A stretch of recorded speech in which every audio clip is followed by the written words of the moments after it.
Tracy McDonnell from the Papercraft Studio. Thank you for joining me today. I'm going to show you how to make this World of Good Scrappy strip card. This is a technique that Bruno Bertucci in Australia came up with, and it's really good for using up any scraps of designer series paper or even just card. It looks great with card, and it's a really easy thing to do. So I'll go through the measurements first here. So I've got a card base here in early espresso. Then I have two other layers of early espresso. This one measures 5 5/8 by 3 7/8, and this one measures 5 3/8 by 3 5/8. Okay, I've also got a layer to pop on the inside to write on, and that measures 5 5/8 by 3 7/8 in very vanilla. Okay, so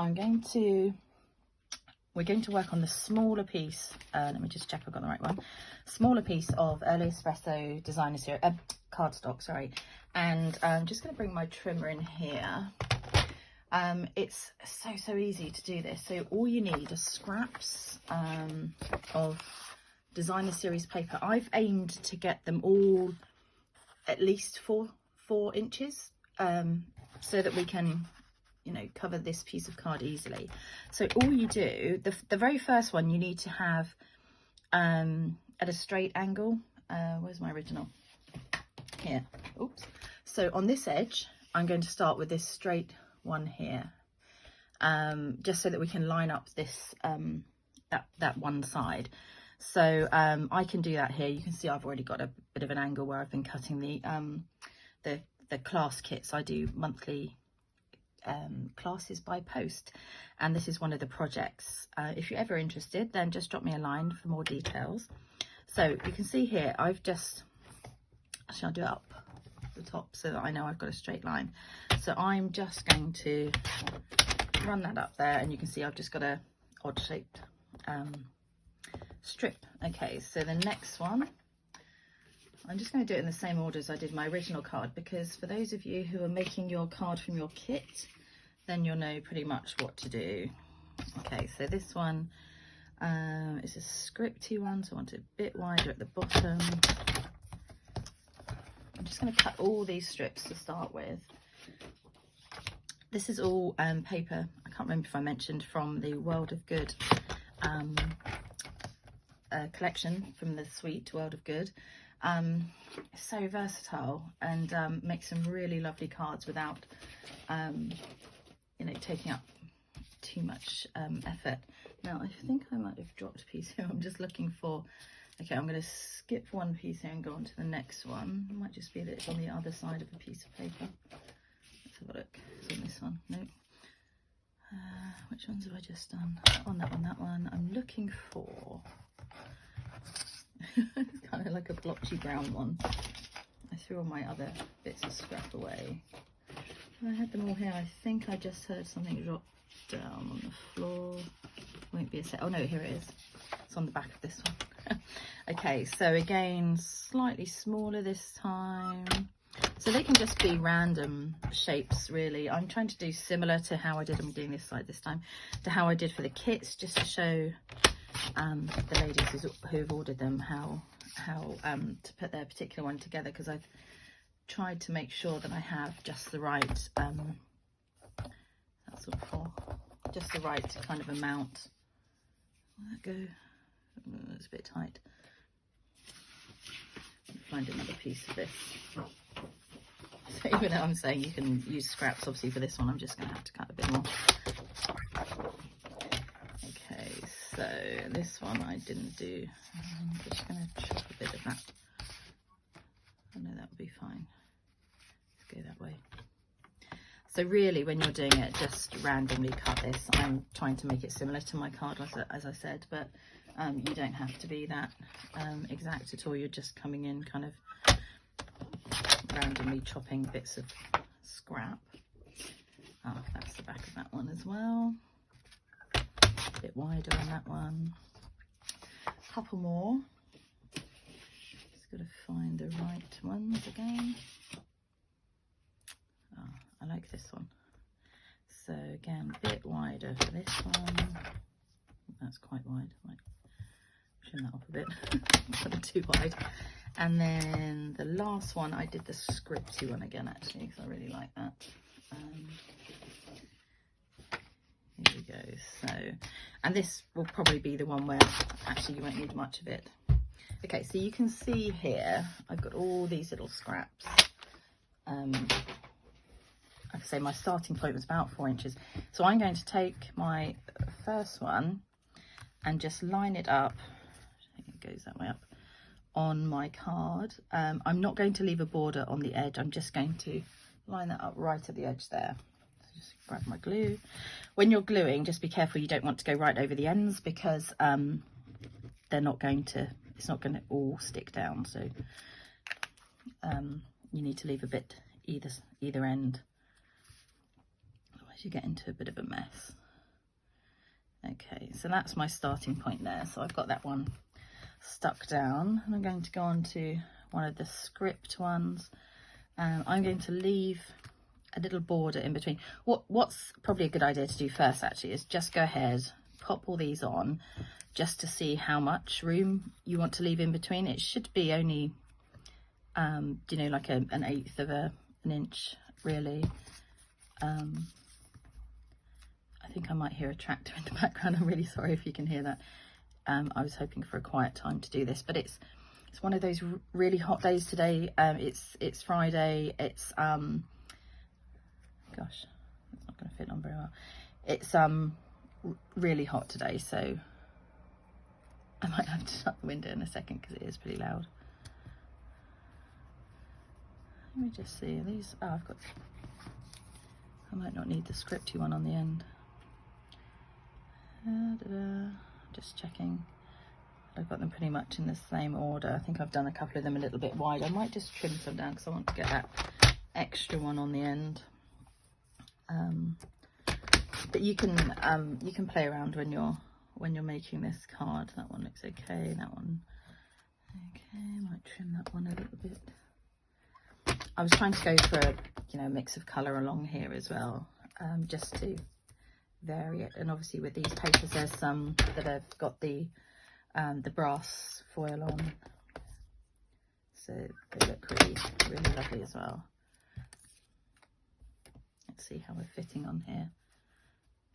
So like I say, lay it out first, because that way you'll know how many strips you need. I'm only trying to get it the same because of my class. That's better. Okay. And then I've got my little script one on the end. Don't worry about them overlapping and things, because we're going to trim all that off.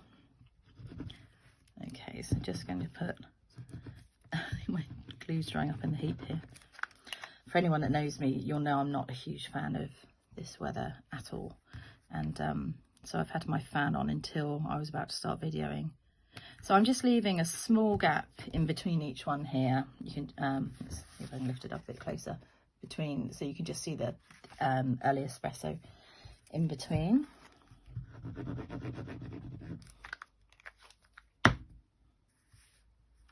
And then just basically, turn them whichever way you'd like, up and down. Some that I've cut for you, if you're doing my class, might be a bit straighter on one edge, but even though it doesn't really look much to start with, once you trim them all off, it looks amazing. Here we go. And again, don't worry if you don't get the spacing quite the same. Sorry, this is I am in the countryside, so it's a little bit noisy in the background. I think for the next video I might have to just shut the window. It's been quiet here all morning, and just as I decide to video, then out comes the combine or whatever it is. Still, I'm lucky to have it. It's a nice noise to have. I had to drop my daughter off at we've got a local area called the Water Meadows, and I dropped her there this morning to meet some friends, and the queue down towards Beaches for the M3 was just hideous already at that time. So hopefully you're not venturing down that way today.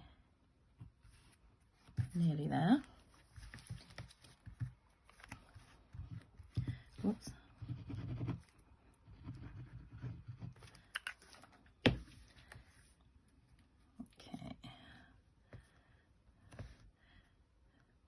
You don't have to have them all lining up down here either. You know, if you prefer, you know, to have this one a bit further down because you like that thicker bit there, then absolutely do that. I'm just finding it easier to do it kind of centrally at the moment. I think when Bruno first did this technique, he'd seen a piece of art that was kind of similar and just thought, quite like that effect. I'm going to, for this one, I'm just going to put the glue on here, I think. And he just thought, oh, I wonder how I can kind of recreate that. And since then, everyone's gone a bit Scrappy strip happy. Okay, obviously this is way too big, this one, but it's just to show you how to finish off that end.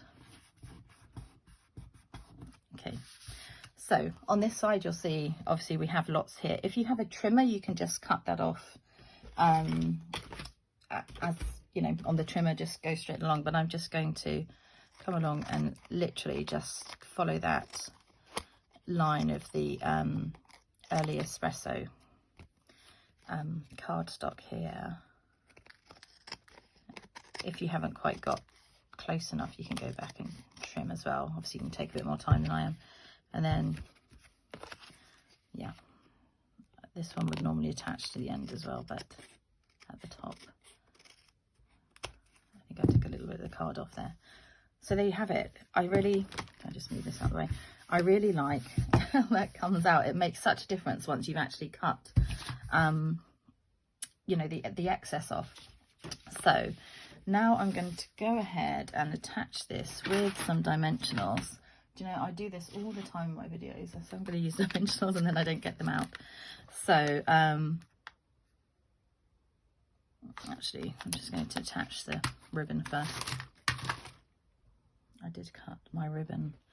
Here we go. So this is so lovely. It's faux suede trim in early espresso, and I've cut to measure 6 3/4 inches. Okay, so that's going to go across here, and I've also used one of these little antiqued sliders and corners. It's just a slider one. One of these, so you get little corners in here too, which are really cute, but also these little sliders, and they fit perfectly around this ribbon because it's all part of the same suite. So I'm just going to slide that through, combines back. Here we go. Isn't that just so cute?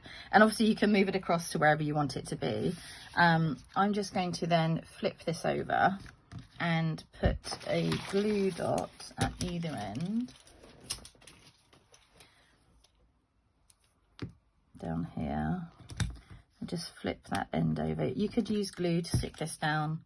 I just like glue dots for speed here. Before you stick this other end down, just make sure you've got it pretty much straight along here, along the bottom, and then you can just flip that one over.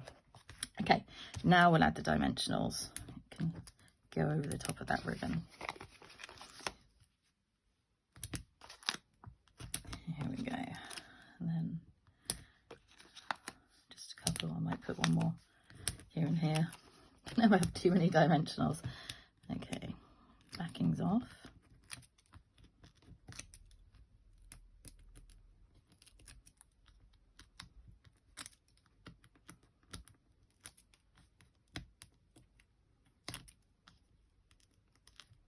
There we go.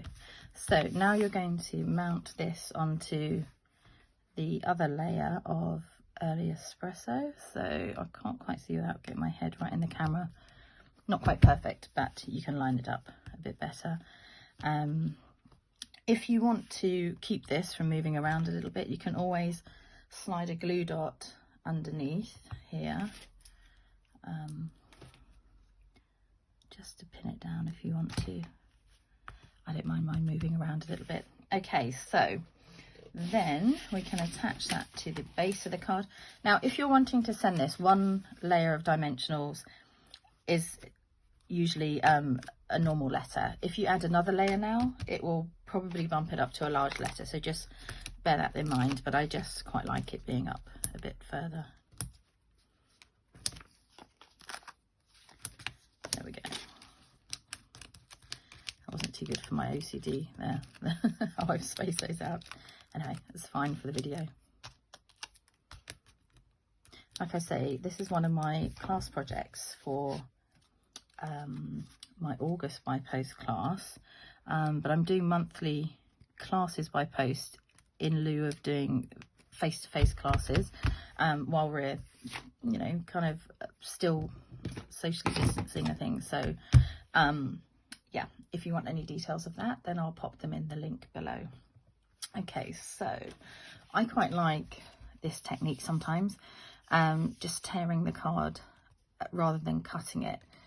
For those of you who might not like that, this label punch will work really well in place of that, but I quite like this effect, and I'll show you how to do that.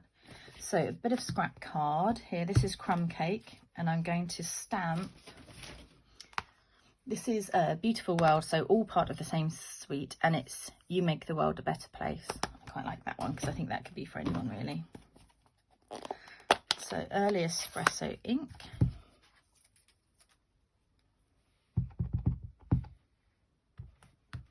There we go. Oh, come out so well. I think I need to re-ink my ink pad there. There we go. That's better. I'm going to leave it open for a second. And then literally all you do, if you tear it up towards you, you get this kind of effect on this side. And you just tear around the stamped image all the way around. And it just doesn't have to be, you know, exact in any way, because obviously we're looking for a bit more of an odd shape. I'm just going to turn that corner off there. And then I've got my little sponge here. I'm going to dip it in the ink and just go around the edges just to age it a bit. So again, this is just Early Espresso ink. One of our sponges, I just cut these into 6 and they go a long way. There we go. Looks a little bit like a treasure map then, I think, with all the travel connections. And this one you can either pop down flat, or again, more dimensionals if you're happy to pay the extra postage. And I'm just going to pop that over the top there, and there you go. That's my World of Good Scrappy strip card. Take care, see you soon, bye.